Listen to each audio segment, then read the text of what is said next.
Merci. Donc, je ne vais pas du tout être long, je vais simplement introduire le conférencier, c'est-à-dire, ça va être extrêmement rapide. Tout le monde connaît Barry Bergdoll, qui est professeur d'histoire de l'art à l'université de Columbia, à New York, après avoir été Chief Curator au MoMA, donc on ne traduit pas par conservateur, hein.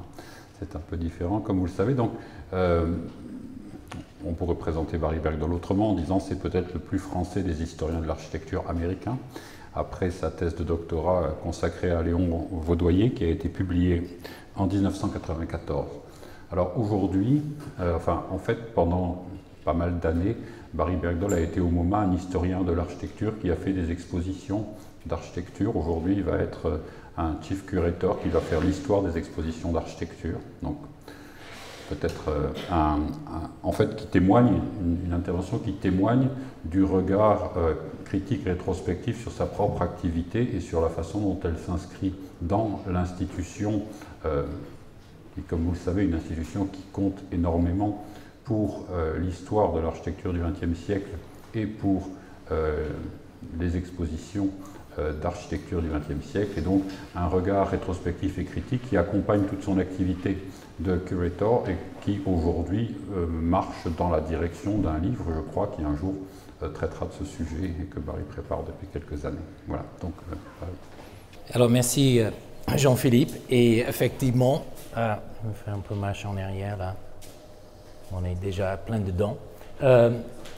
Effectivement, je voudrais vous parler de deux aspects de mes travaux depuis un certain temps. Comme Jean-Philippe a déjà évoqué, et comme vous voyez par mon titre, j'amène depuis peut-être une dizaine d'années une double vie. Je suis là pour me confesser devant vous, à la fois historien et conservateur, commissaire des expositions. Et donc je voudrais, c'est un peu ambitieux, mais je voudrais essayer de vous présenter les deux volets de cette activité. La première partie va donc porter sur un ouvrage en préparation qui est le résultat d'un cycle de conférences donné il y a quelques années à la Galerie nationale de Washington sur l'histoire des expositions d'architecture. Donc ça, c'est moi en tant qu'historien qui donc travaille dans les archives, dans les catalogues, etc. Et l'autre, c'est d'inscrire l'histoire des départements de l'architecture et du design du MoMA, qui est le plus ancien département dévoué à la presque impossibilité d'exposer l'architecture depuis 1932.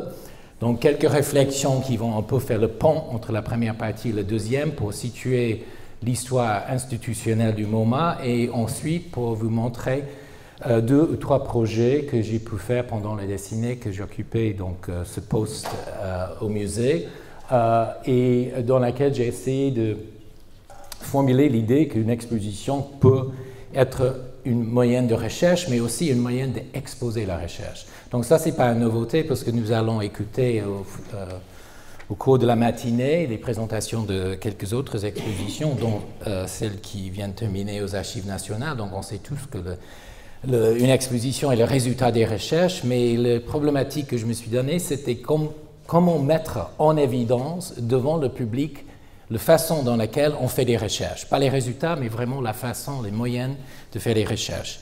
Donc l'image mystérieuse de New York, c'était déjà pour vous mettre dans le milieu de mon accent et de mes activités, va revenir. Je vais vous expliquer ça dans la cours des choses. Donc ça, c'était la page du titre pour chacun des conférences à la Galerie nationale. Le titre, je pense, est bon à évoquer. Out of sight, in plain view, c'est un peu un jeu de mots en anglais, mais ça veut dire que quand j'étais confronté au problème de comment tracer une histoire des expositions d'architecture depuis le XVIIIe siècle, donc c'était un vaste tâche en six conférences, d'une à chaque, je suis parti du problématique que toutes les histoires faites jusqu'alors porte sur le problème que l'architecture n'est pas possible à exposer. Il faut exposer l'architecture par les représentations.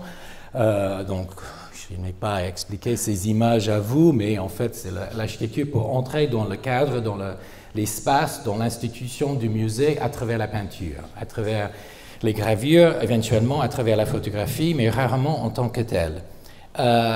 Si on veut s'en servir de la technologie muséographique pour exposer l'architecture, donc on peut effectivement transporter les vitrines du musée vers l'extérieur pour mettre un bâtiment en cadre et pour insister à la fois sur sa protection et qu'on on lui apporte une autre attention en tant que spectateur. Donc ça, c'est la maison d'été du premier président de la République argentine au XIXe siècle, la Casa Sarmiento à Buenos Aires.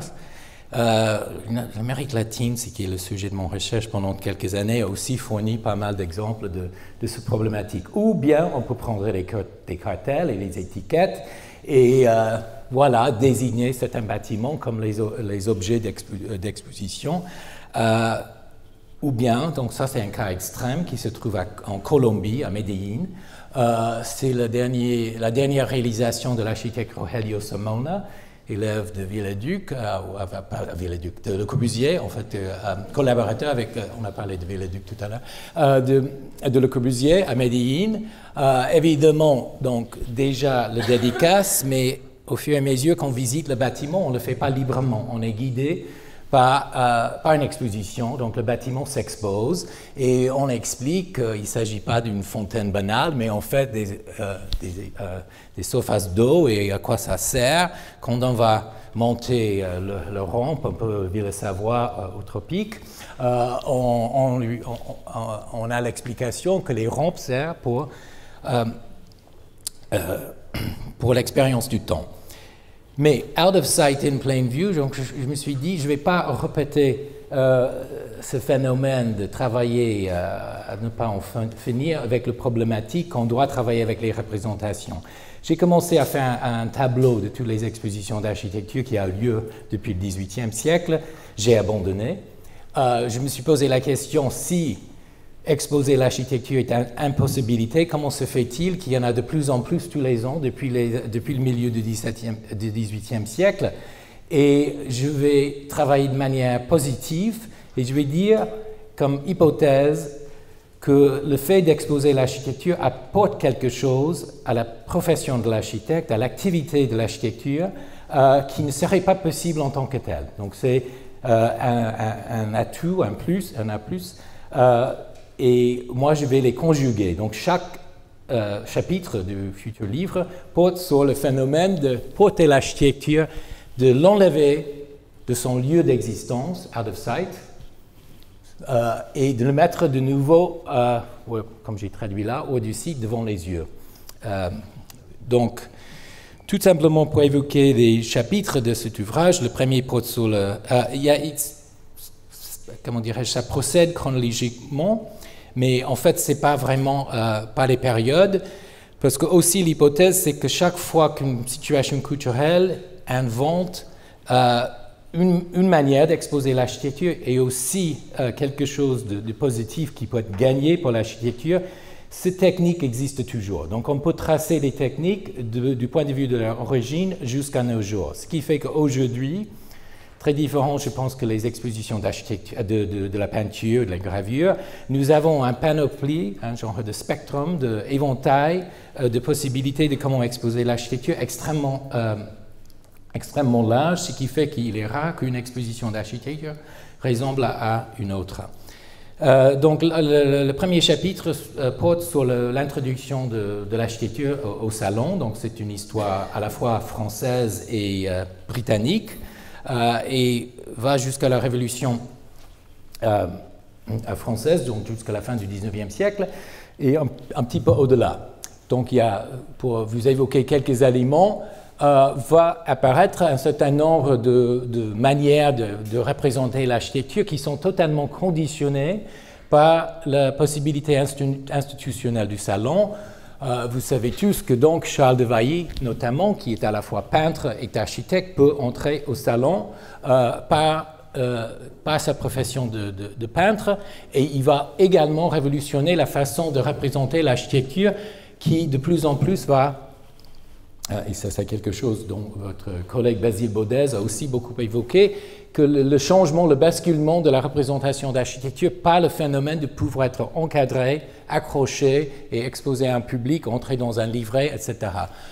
Même chose en Angleterre avec Johnson, dont on connaît surtout le travail à travers une nouvelle profession, le dessinateur, qui va essentiellement travailler pour d'autres architectes pour représenter leurs architectures. Si nous avons beaucoup d'images de Gandhi, de Joseph Gandhi, qui représentent les réalisations de Soane dans ce format un peu omnibus, où il y a combien? Il doit y avoir une dizaine d'images de la galerie Dulwich, une des toutes premières galeries d'art conçues et construites en tant que telles. C'est puisque les architectes, ou en fait tous les exposants, avaient la possibilité d'envoyer un document.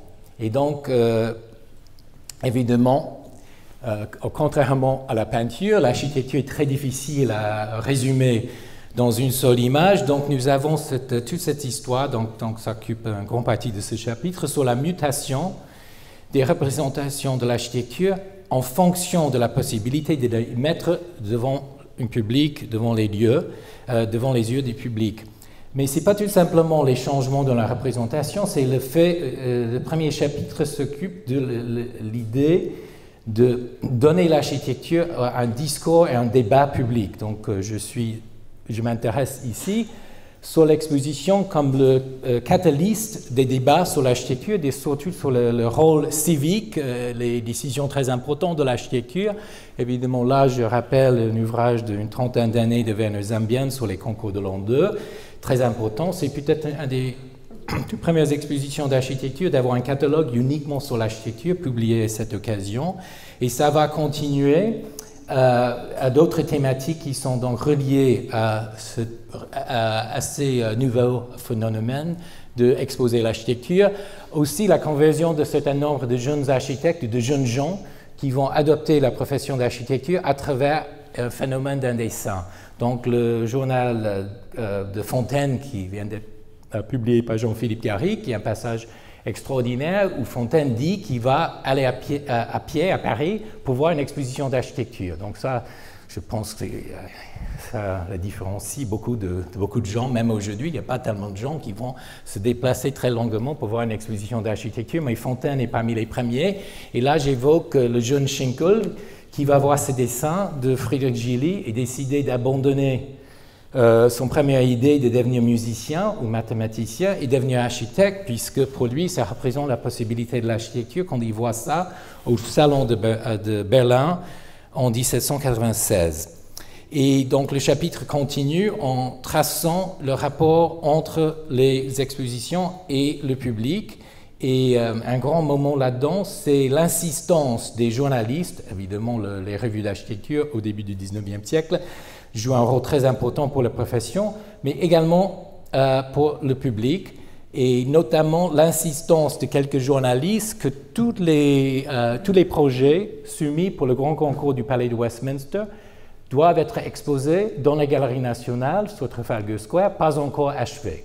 Donc la toute première exposition dans la Galerie nationale de Londres est une exposition d'architecture pour que le public peut avoir de la transparence par rapport à une décision publique très importante.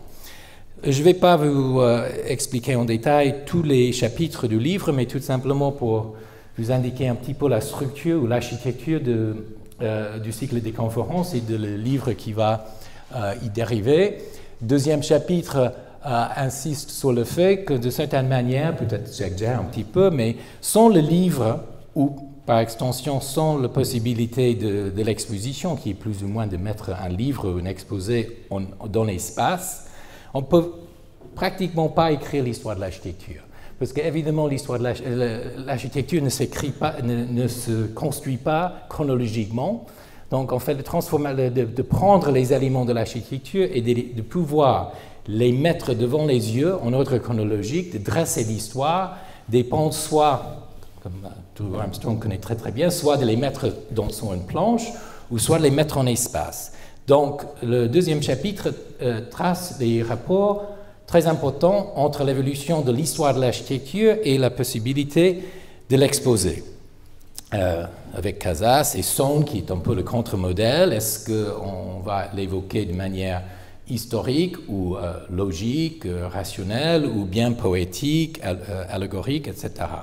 Et donc, ça, c'est un chapitre qui trace la problématique des musées d'architecture. Donc là, c'est le Museum of Architecture à Londres, qui est fondé au milieu des années 1850, qui a une histoire très compliquée, très éphémère, qui va réapparaître à plusieurs reprises et qui montre toute la difficulté de monter une institution qui va être consacrée en permanence à l'exposition d'architecture et surtout le phénomène encore plus difficile, comment collectionner l'architecture. Comment on fait collection de l'architecture pour que l'architecture puisse avoir un peu une position d'égalité par rapport aux autres beaux-arts dans le musée. C'est pour ça que vous êtes peut-être un peu étonné quand j'insiste, mais c'est tout à fait vérifiable, que le département d'architecture et design du MoMA, qui veut rompre avec toute l'histoire, est en fait le premier département d'histoire d'architecture soutenu dans le temps. Troisième chapitre, dont je n'ai pas ici la page du titre, s'appelle Not at Home. Et c'est-à-dire que quand on va exporter l'architecture, il faut imaginer en fait qu'on va représenter le pays à l'étranger, et donc tout le phénomène des expositions universelles, en commençant par le grand-père. Enfin, l'arrière-grand-père, c'est les expositions industrielles de Paris, mais le grand-père du Palais du Cristal. Et les expositions universelles vont être effectivement des grandes machines pour inventer des nouvelles technologies de comment faire face à cette problématique d'exposer l'architecture. C'est dans le cadre des expositions universelles, je crois, au moins pour le moment, je n'ai pas trouvé de l'évidence au contraire, qu'on va avoir les premières expositions de la photographie pour représenter l'architecture. Ici, il s'agit du pavillon de l'Algérie, à l'exposition universelle à Paris en 1867, qui est la même, enfin ça c'est vraiment un des grands moments de l'invention de muséographie. On parle très souvent du pavillon, du palais, avec son système au moins bidimensionnel d'exposer les produits et le temps et les rapports entre les pays, mais également ce genre de surplus de bâtiments, tout ce qui ne pouvait pas entrer dans le Grand Palais, qui va être représenté par un tas de petits pavillons. Donc c'est l'invention du système pavillonnier qui va être absolument essentiel pour toutes les expositions universelles après, mais qui vont servir pour représenter les pays. Et les pays vont être amenés à réfléchir sur comment on peut se représenter à l'étranger, et très souvent, ces mêmes pavillons vont être retournés dans leur pays et vont servir pour la naissance, dans la deuxième moitié du 19e siècle, du phénomène du musée en plein air. Et effectivement, c'est une invention essentiellement nordique dans un premier temps, et ça a été beaucoup tracé par plusieurs historiens des expositions universelles, le phénomène que le musée en plein air prend sa naissance dans la popularité des pavillons nordiques dans les expositions universelles à Paris. Et j'ai mis pour Carmen Popescu, évidemment, un des lieux classiques et le plus extraordinaire, le musée des villages à Bucarest, qui date des années 30, je pense, 1930. Voilà. Également, dans les expositions universelles vont naître aussi un autre phénomène qui est un peu le point de basculement de mes recherches. Le moment que l'exposition va passer d'être la représentation de ce qui existe à la possibilité de représenter ce qui n'existe pas encore. Donc l'exposition en tant que projection dans l'avenir, la possibilité de représenter les futurs possibles, d'autres futurs, des futurs même multiples, c'est à partir de le seul bâtiment en dehors du Palais de Cristal, qui était la maison modèle, un genre de HLM avant la lettre, qui va lancer tous les discours sur la réforme de l'habitation en Angleterre, sur les îlots insalubres, sur les problèmes des villes, sur comment loger des gens plus salubrement.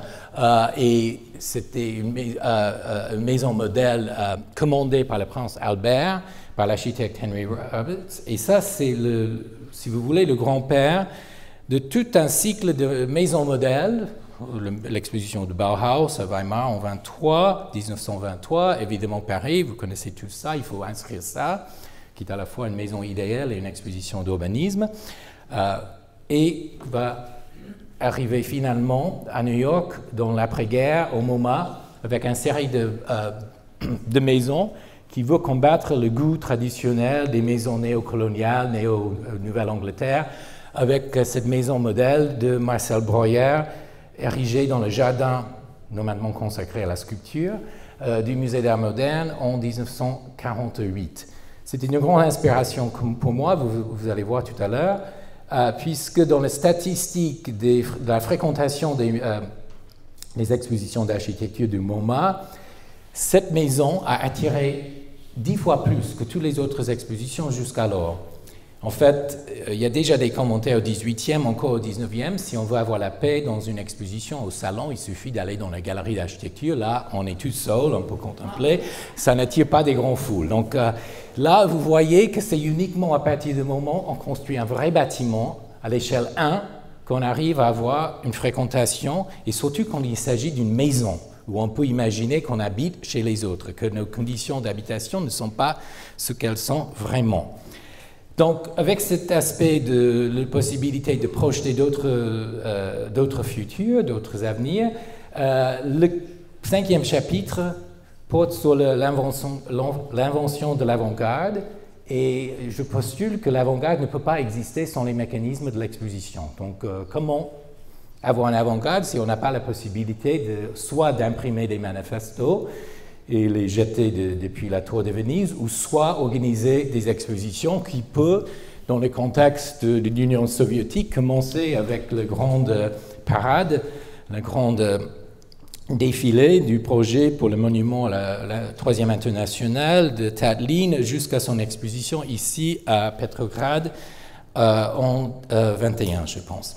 Voilà, donc pour basculer vers l'invention du Musée d'Art moderne et son département de l'architecture, et ça continue un peu avec cette coupure de presse des années 70, où Peter Blake, qui était un journaliste, historien, architecte d'origine anglo-allemande, qui va travailler à MoMA au début des années 1950, mais par la suite va un peu faire ses mémoires et parler de MoMA. Il dit MoMA, l'architecture est un art, et le MoMA est son prophète. Voilà, donc un peu pour vous montrer le problème que j'avais en prenant le poste au MoMA, mais aussi très intéressant puisque vous connaissez tous l'histoire de 1932 de l'invention de soi-disant style international. Vous tous pensez que l'exposition de 1932 s'intitulait le style international, ce n'est pas du tout le cas.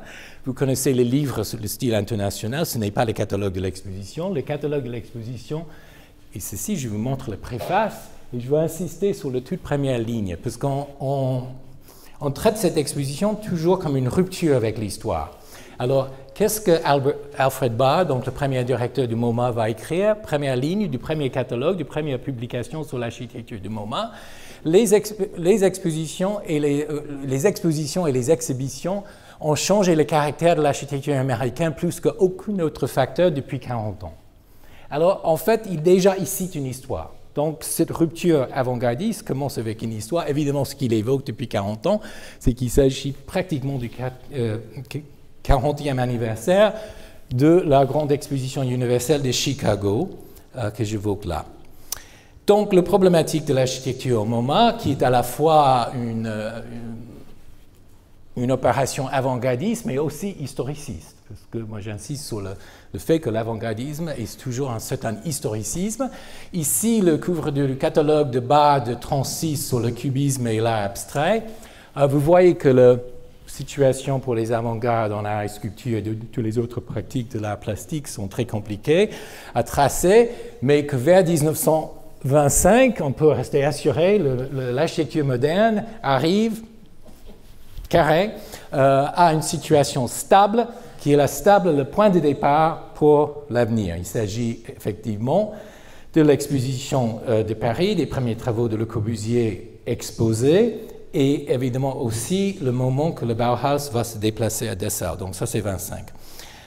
Voilà 32.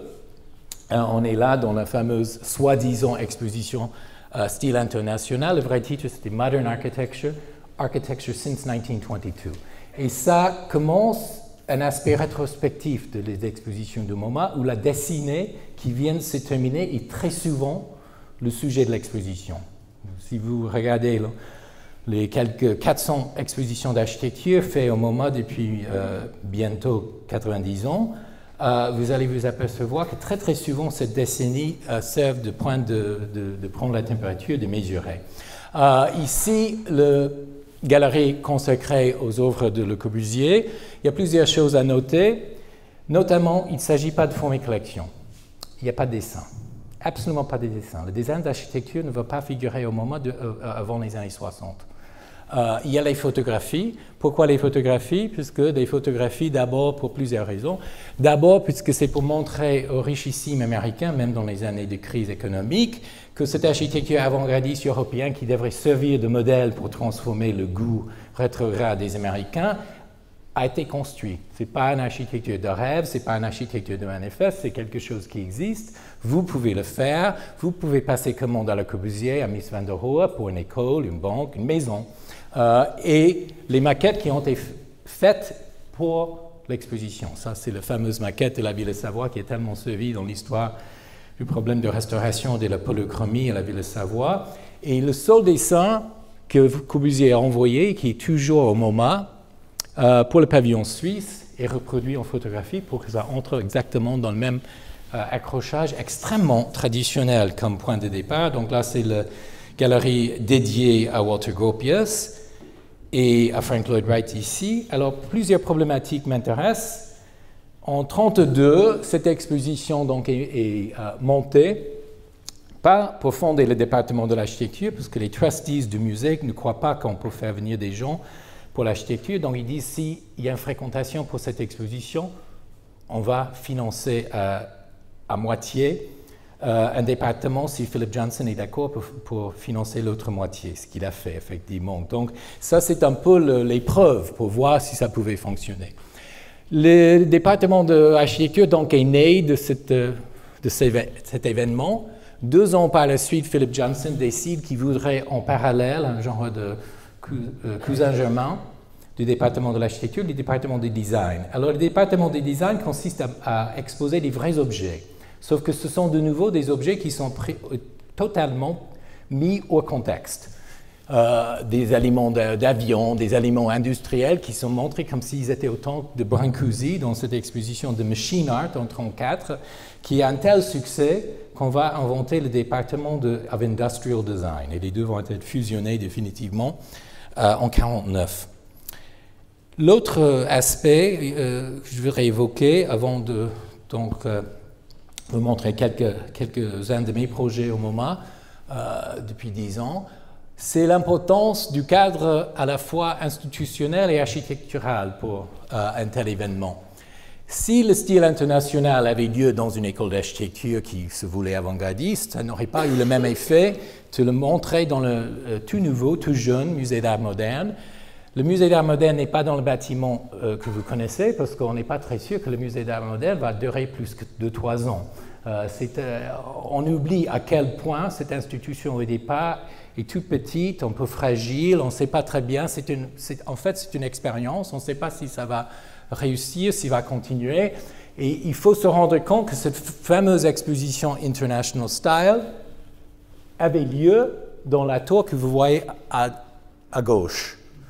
Donc, un bâtiment qui était très célébré, comme l'application des nouveaux principes de zoning, mis dans un style néo-chambordien, si vous voulez, néo-renaissance française. Donc, c'est un bâtiment récent. Donc, il y a la critique entre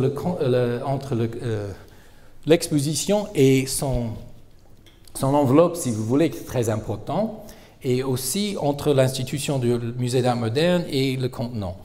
Également, il faut se rendre compte que la dernière salle de l'exposition portait sur le problème du logement, de l'habitat et sur les conditions insalubres à New York.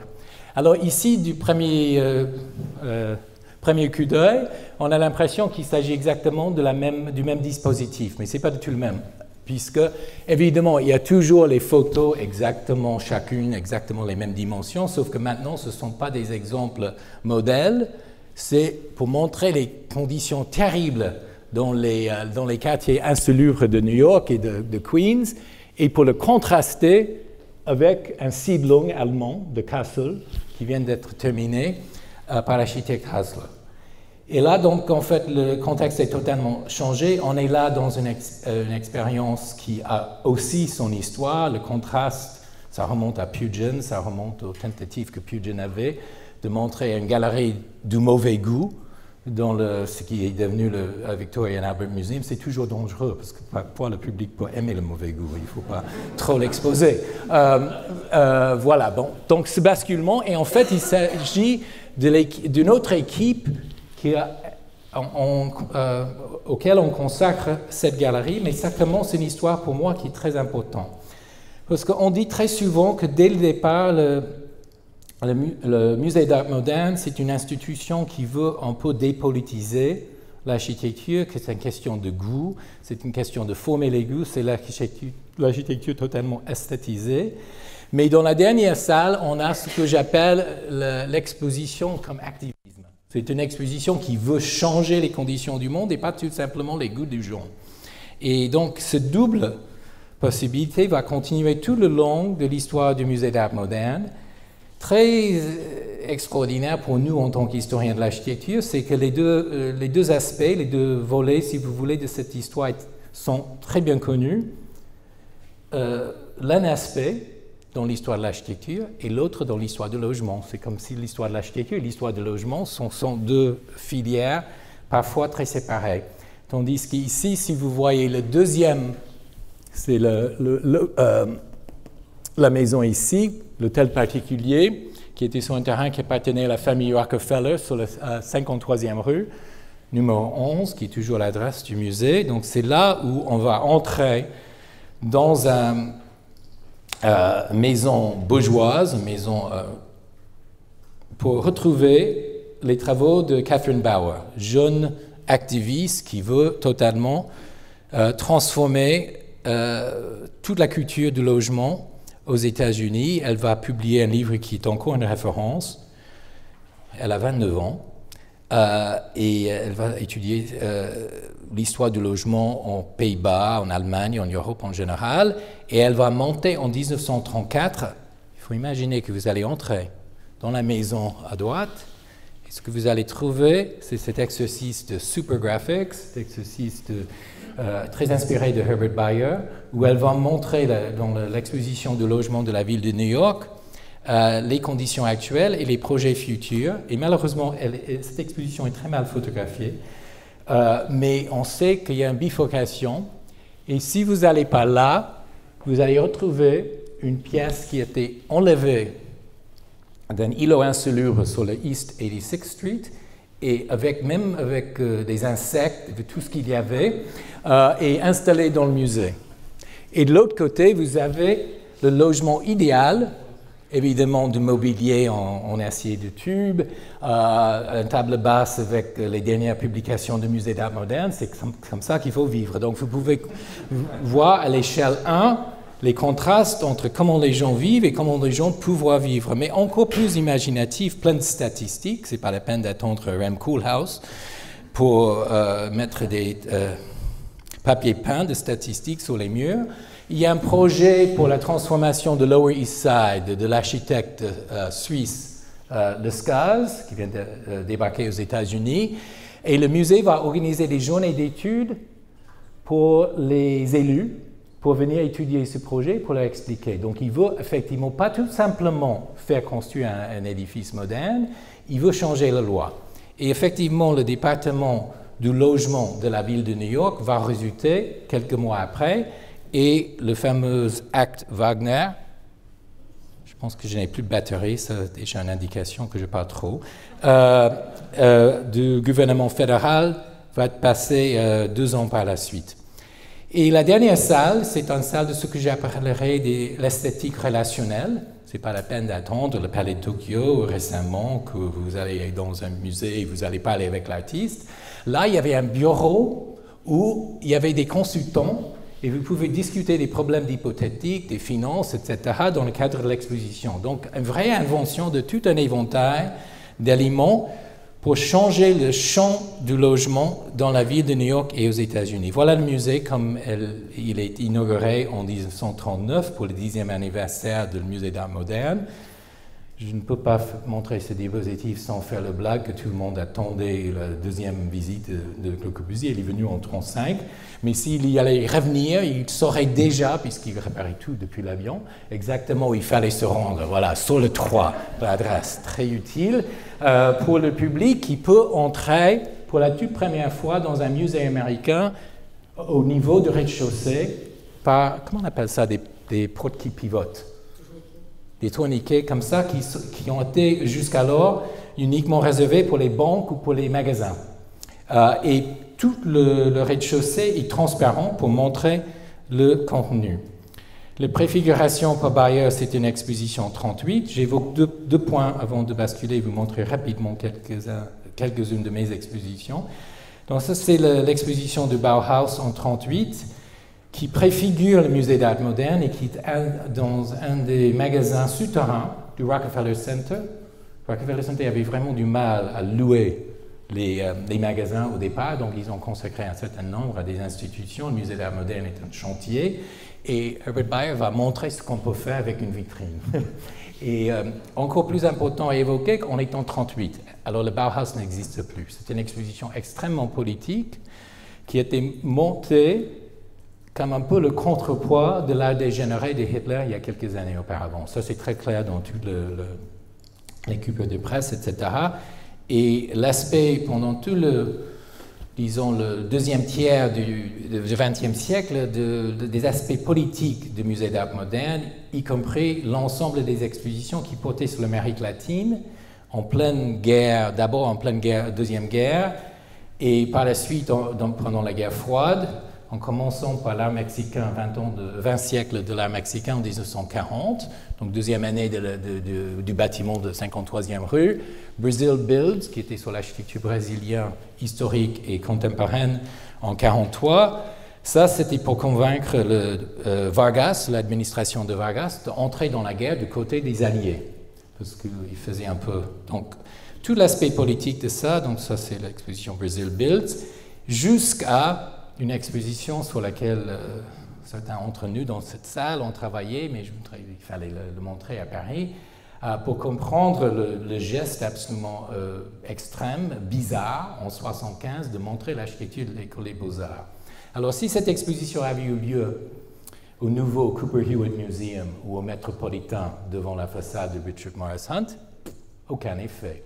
Mais de faire entrer l'École des Beaux-Arts, les dessins du 19e siècle, dans le temple du modernisme, pratiquement dans les mêmes galeries, non pas exactement, mais métaphoriquement, qui avaient accueilli le International Style quelques décennies auparavant, c'était un très grand geste.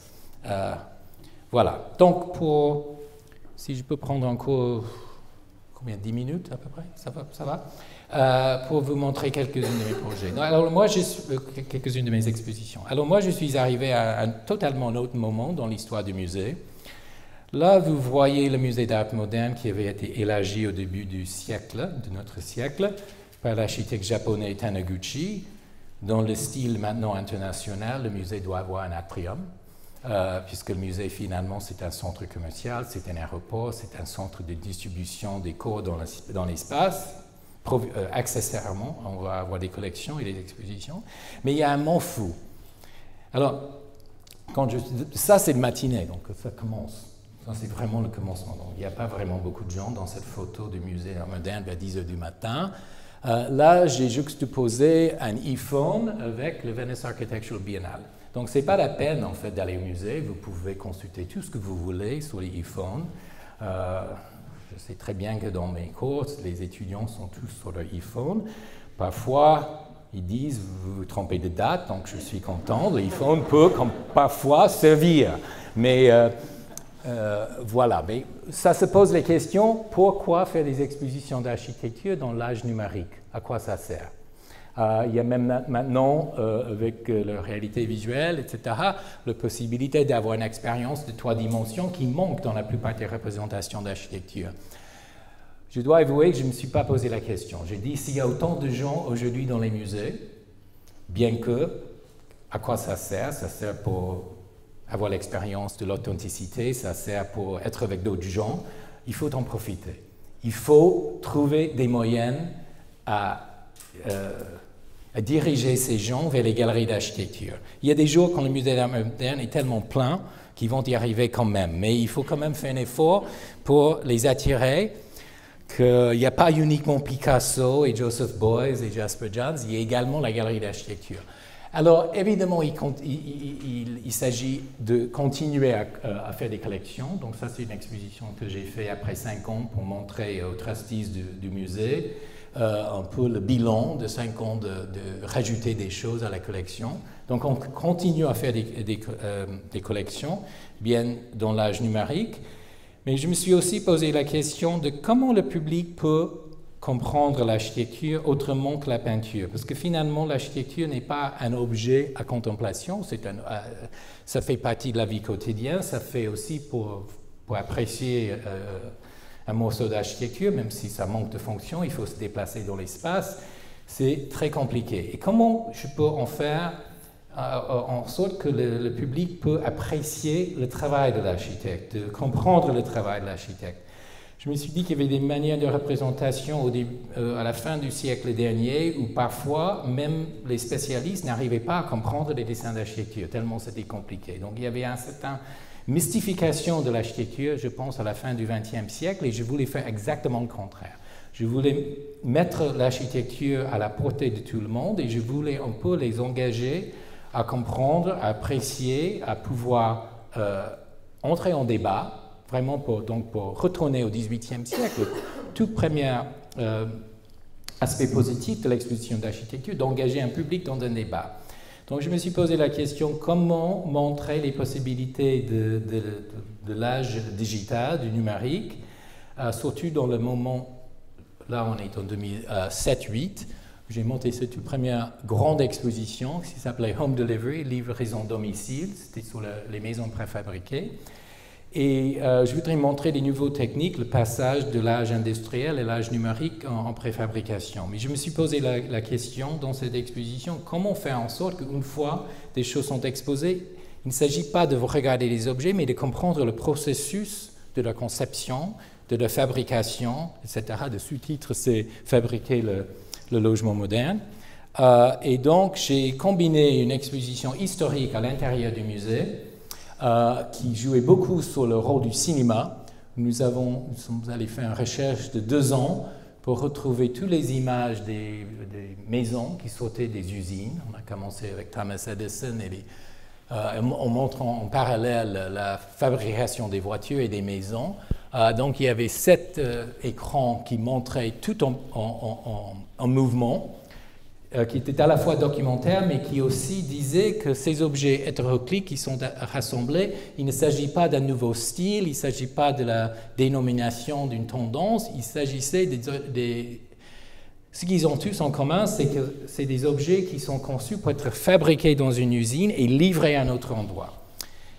À l'extérieur, j'ai passé commande à 5 équipes d'architectes de concevoir des modèles nouveaux. Et j'ai eu l'idée comment je vais faire, parce qu'une fois que l'exposition ouvre, c'est les maisons comme les autres. Donc j'ai décidé que le site à côté du musée était une galerie en permanence, et j'ai commencé 3 mois avant à ouvrir ce chantier. Le public pouvait visiter, regarder au fur et à mesure, regarder la livraison des maisons. Alors, un des phénomènes de préfabrication, c'est qu'on va préparer le site et la maison indépendamment. Donc, la maison est à l'usine, on ne voit rien, et ça va être livré, comme vous voyez ici, au dernier moment. C'était un grand spectacle dans la ville de New York, l'arrivée de ces maisons. Et donc, nous avons commencé quelques mois avant l'exposition en montant un site web avec 6 caméras. Il y avait une caméra là en réel, pour Andy Warhol, sur le site, il ne se passait rien. Et dans chacun de ces cadres, tu pouvais cliquer et voir l'état du progrès de chaque maison, dans le bureau d'études, à l'usine, sur le port d'Hambourg, sur le pont de George Washington, à l'arrivée du musée. Et puis, ça a continué 6 mois après avec les commentaires invités par les gens pour faire un website très, très engagé. Rapidement, de cette expérience, j'ai eu l'idée de me confronter au problème du fait que les architectes avaient l'air un peu d'ignorer les problématiques du changement climatique et de la montée des eaux à New York. Et j'ai invité 5 équipes à être en résidence à New York et chacun à prendre un secteur de la ville de New York, un secteur au bord du port, Rising Currents, donc où nous avons installé 5 équipes dans les salles du Centre d'art contemporain de MoMA, le PS1. Et voilà, donc on a invité des experts à discuter le progrès de leurs travaux. Mais 3 fois, pendant cette période d'études de 2 mois, nous avons invité le public à venir discuter avec des architectes et voir les projets en évolution. Le presse a commencé à parler de l'exposition même avant le vernissage.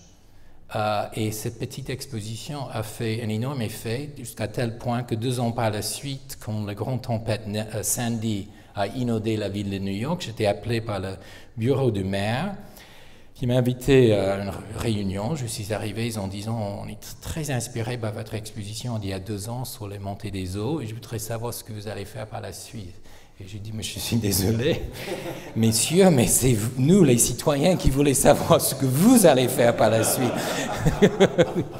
Voilà, je n'ai pas le temps de vous montrer les projets. Les plus originaux, c'était un architecte qui vient d'avoir le prix, comment ça s'appelle, le prix des génies, pour son travail sur les huîtres. Comment remettre les huîtres de façon à faire face des problèmes de pollution, mais aussi le problème de la force des tempêtes. Donc tout ça elle a proposé que finalement nous allons commencer à vraiment manger les huîtres de New York. Ça a eu un tel succès qu'on a commencé à lancer des visites sur les sites par bateau, donc pour prendre le musée en dehors des murs. Donc je termine avec une exposition qui a terminé il n'y a pas si longtemps que ça, au mois d'octobre dernier. Là, il s'agit du fait qu'il y a 5 ans, maintenant il y a 6 ans, nous avons fait l'acquisition, nous, je dis Musée d'Art moderne, ensemble avec la Bibliothèque Avery de Columbia, de l'ensemble des archives de Frank Lloyd Wright. Donc il s'agit d'à peu près 500 millions pièces de papier, une centaine de maquettes et plein d'autres choses, des films, des photographies, 500 000 photographies qui ne sont pas encore inventoriées et catégorisées.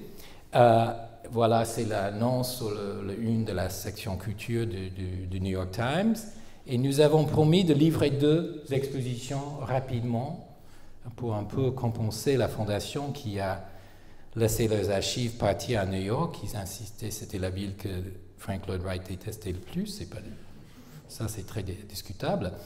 Alors, moi, j'étais donc chargé pour le 5e anniversaire de faire une grande exposition sur l'ensemble des archives.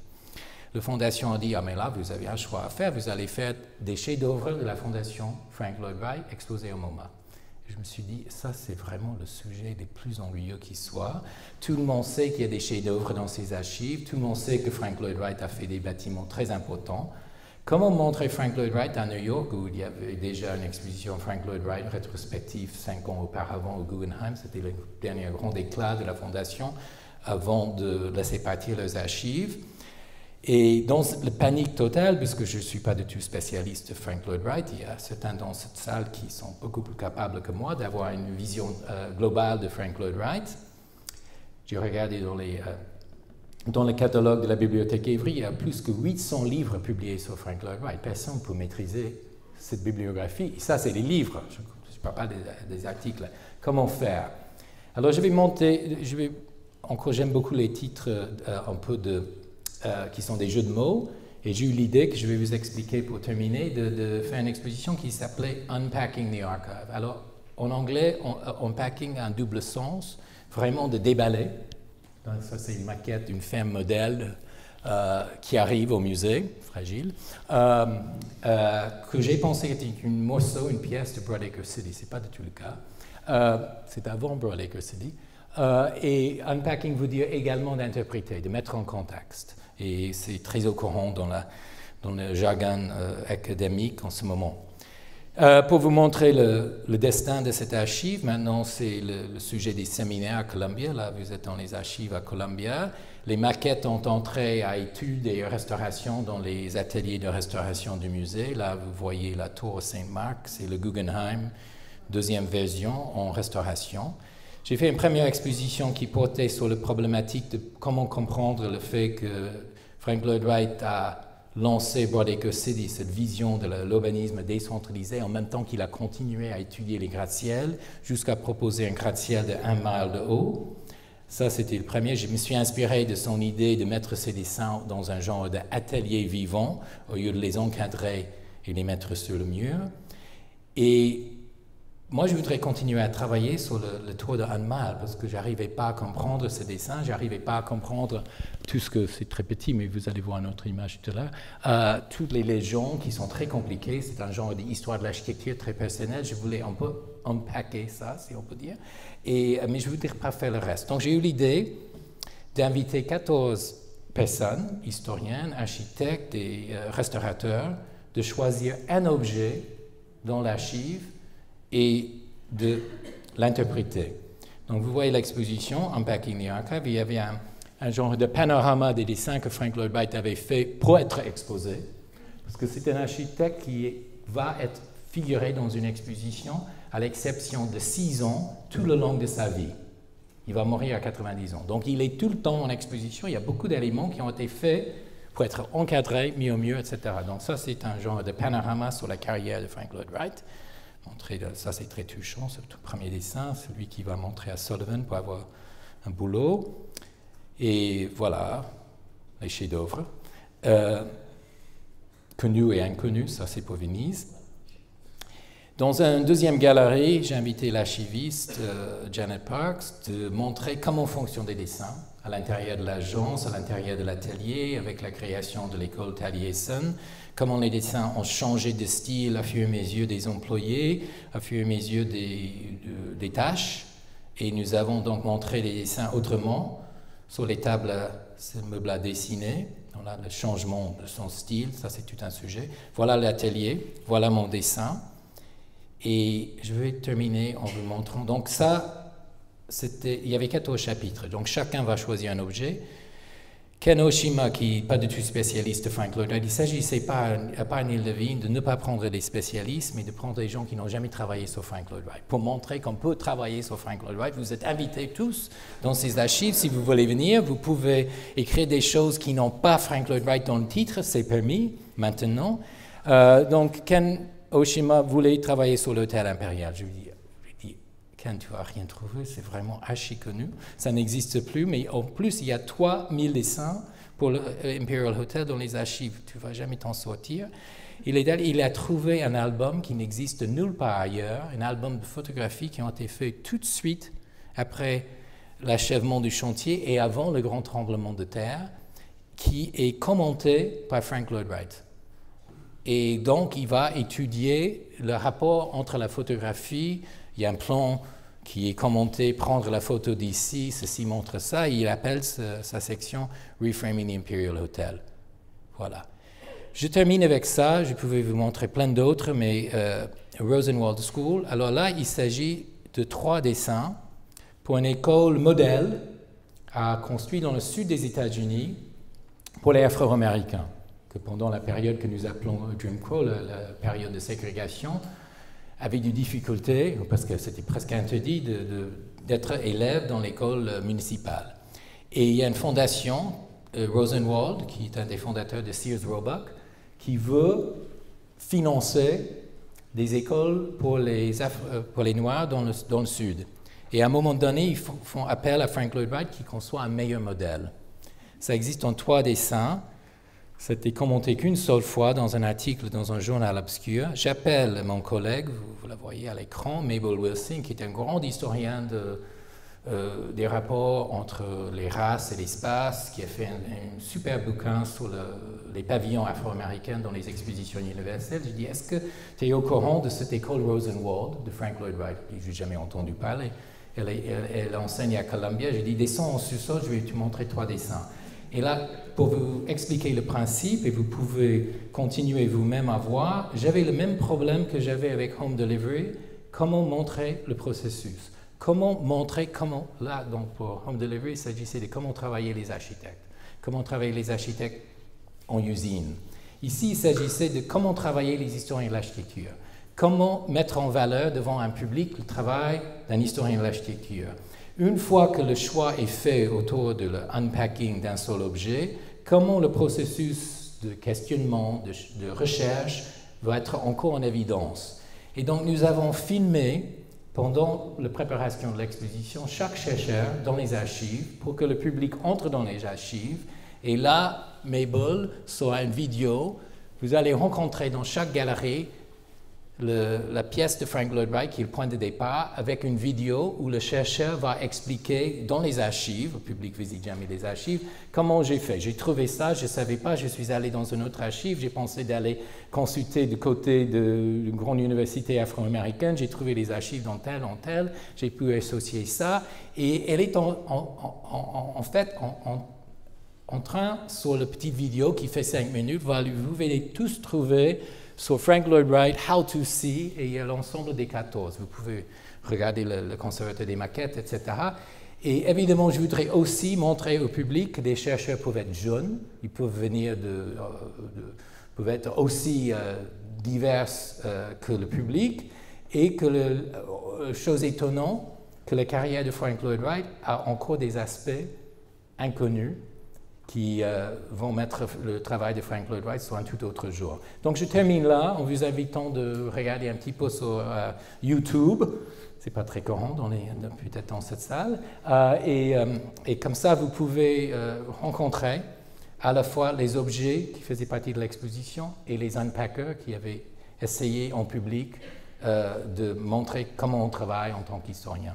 Merci et excusez-moi d'avoir... C'était un peu long.